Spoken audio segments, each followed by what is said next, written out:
Listen and focus. Practice listening in English. Legend of the origin of Telaga Warna. West Java, Indonesia.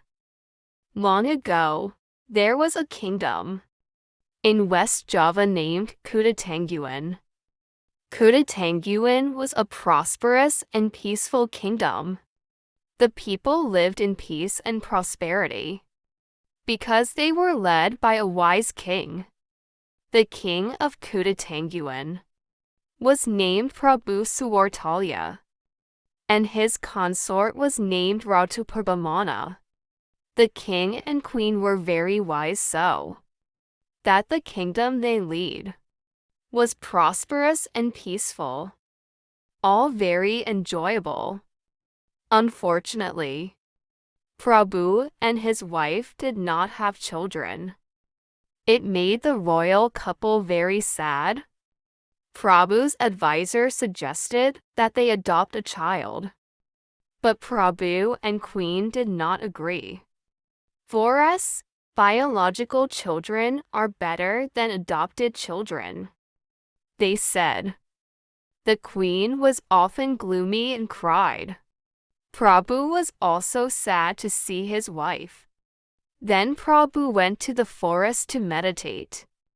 There the king continued to pray, so that he would be blessed with children. Several months later, their wish came true.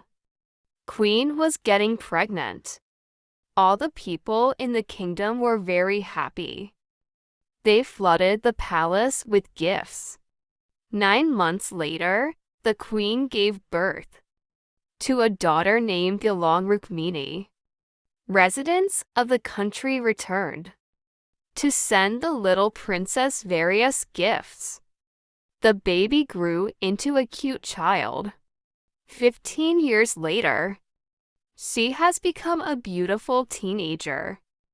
Prabhu and Queen loved their daughter very much.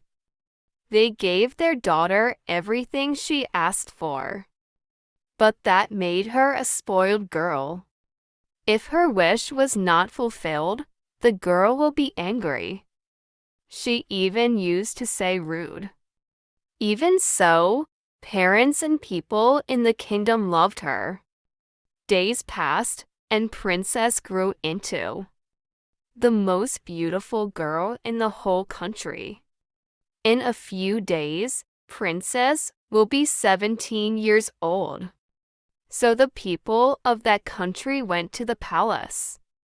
They brought a variety of very beautiful gifts.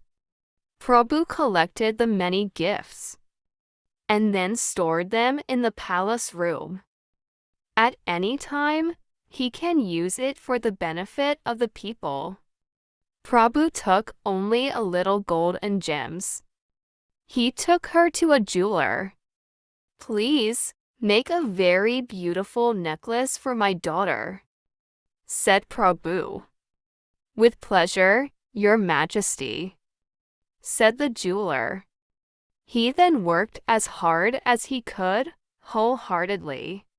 He wanted to create the most beautiful necklace in the world because he really loved Princess. The birthday has arrived. The country's residents gathered in the palace square. When Prabhu and the queen came, people welcomed them happily. When the lovely princess appeared in front of everyone, the applause grew louder. Everyone admired her beauty. Prabhu then rose from his seat. He has a beautiful necklace in his hand. My beloved daughter, today I give this necklace to you. This necklace is a gift from people all over the country. They really love you. They offer this gift because they are happy to see you grow up. Wear this necklace, said Prabhu. The princess received the necklace. Then she saw the necklace at a glance. I don't want to wear it. This necklace is ugly, cried Princess. She then threw the necklace away. A beautiful necklace was broken. The gold and gems were scattered on the floor. It was really surprising. No one thought Putri would do something like that. Nobody spoke. Silence. Queen Purbamana suddenly burst into tears. He was very sad to see his daughter's behavior. In the end, everyone had tears in their eyes, so that the palace was wet with their tears. They kept crying until their tears flooded the palace. And suddenly a torrent of water came out of the ground. More and more. Finally, the Kutatanguan kingdom sank, leaving behind a stunning lake. The lake is full of beautiful and amazing colors on a clear day. The color comes from the shadows of the forest, plants, flowers, and the sky around the lake. But people say the colors come from the princess's necklace, which is scattered at the bottom of the lake. Second story. The legend of the origin of. The name of the city of Bandung, Indonesia. Once upon a time in ancient times, in the land of Pasundan, on the outskirts of the Citarum River, there lived an old man who was famous for having magical powers. There he lived with his beautiful daughter, Sekar.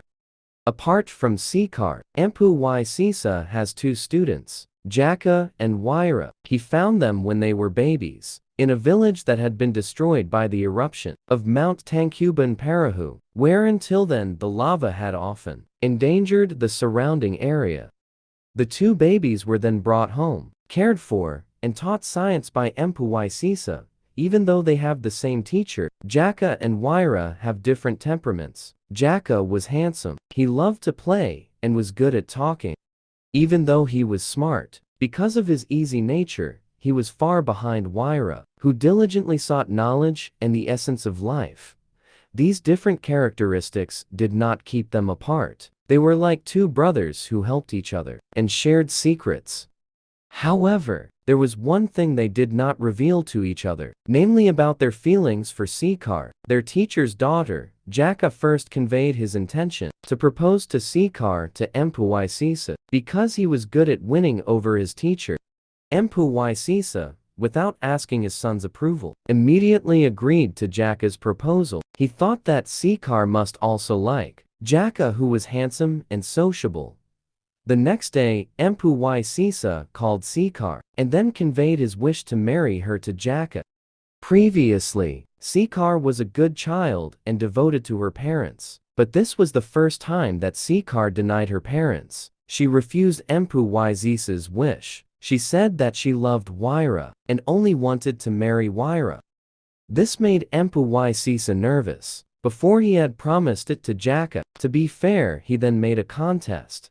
Okay, I will only marry Sekar to someone who can extinguish the hot lava of Tangkuban Parahu, said Empu Sisa. Jaka felt it was impossible. It was impossible to extinguish the hot lava that had existed for centuries. But in front of Empu Sisa he agreed, and admitted that he wanted to wander in search of knowledge to extinguish lava. He was just having fun and even playing women. Meanwhile, Waira was thinking hard to find out how to win the competition. Diligently every day he circled the vast basin formed by the hot lava. He knew only water could beat fire, but where could he get that much water? A year has passed, but he still hasn't found a way until one day he sees an otter making a dam out of tree branches. Wow! What if I dam the Citarum River so that the water can extinguish the hot lava? He thought to himself. With full calculation, Waira began to carry out his idea. At first, he evacuated the humans and animals in the lava basin so that they would not be drowned by the water. Then, armed with the supernatural powers of Empu Sisa, he brought down a hill with his hands, so that the soil and rocks dammed up the river water. Gradually, the water started to stagnate. The hot lava cooled down and the basin turned into a large lake. The people called the area Lake Bandung.